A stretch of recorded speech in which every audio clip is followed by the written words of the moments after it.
So this is going to be a very short tutorial to show you how we make our Shushy 2 bows. This is what the bows will look like at the end. They're fundamentally made out of 3 parts. I'm using different colours too for each of the 3 parts so you can see where each of those parts goes within the bow. Firstly, we've got 2 lengths of 2, which are both approximately 4 feet long. The main body of the 2, just tidy that up.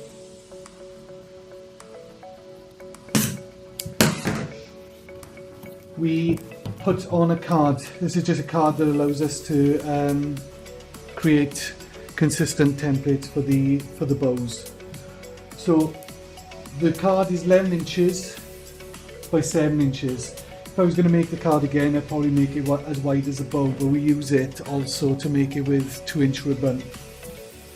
So we bring it just over halfway to the first marker, and then we wrap it around 1, 2, 3,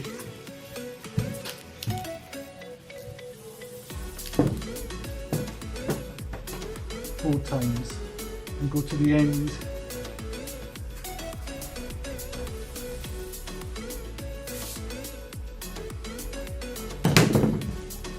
Okay, so we started on the left hand side, went around 4 times, and we finish on the right hand side. This allows us, when we put the vertical blue piece in, to tie and catch both the start and the end piece of the 2. But before we put that vertical in, we have a cross member. I'll explain why we use that cross member once I've pulled this together. So that just rests on the top. The blue piece, which we will tie, which will become the knot of the bow, goes vertically.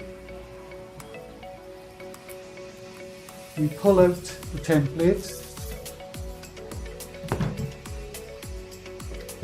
Okay, so we just scrunch into the middle, hold with one hand,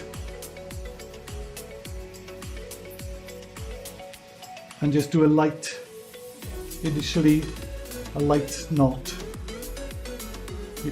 At this stage, it's easy enough just to kind of reposition to get into the middle, and even to twist it. Okay, so if I pull the red ones out of the way, that's the back of the bow. So then to kind of scrunch up the inner pieces and then bring them back in on themselves. So tuck the ends under and back into the center.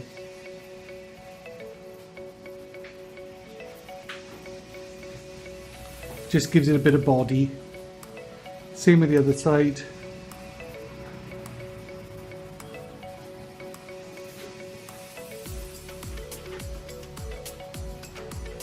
To be honest, you can fiddle around all day with these.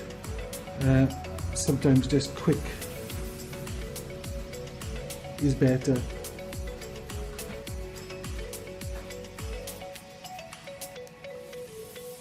Okay. Each one of these is made up exactly the same, but obviously we've got the same 3 colour pieces in this one as with this one. The reason why we put that cross member across is when we're tying it to an object, whether that's something like a loamy pole or even if it's a helium balloon on a ribbon, if we tied with the bottom or connected with the bottom, the bow will always be skew-if. It won't be central to the point that you want to tie it to. Whereas the cross member bit, which isn't tied in any way, shape or form, you can still slide it backwards and forwards to make sure that the tails are the right length, will allow you to then tie it to the bottom of a deco bubble, and it will allow the bow to be perfectly in line vertically and horizontally with whatever you're using, the vertical element or the top of the balloon. So you won't tie with the actual knot of the balloon, which is the blue. You'll be tying with the cross member, the red, which allows you to keep it perfectly vertical. You could mess around and not have that vertical bit, but it would take you so long, and eventually it will always find its way back to that skew-if point. One last thing I would do which is just cut the tails. Now what we tend to do in the shop is cut at an angle. So you would cut all 4 tails.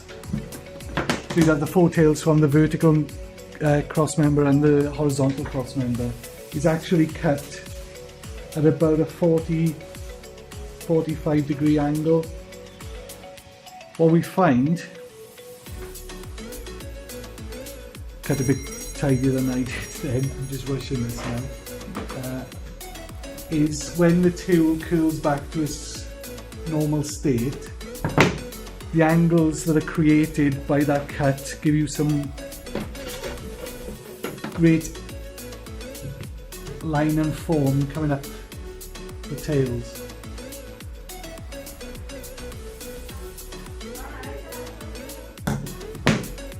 As you can see, you get that movement and that flow.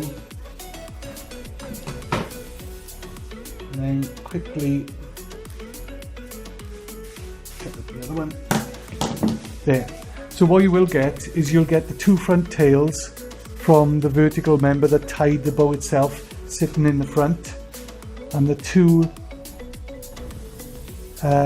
tails that are the cross member, which is tying to the balloon ribbon or the pole sitting in the back. And that's basically how we do it.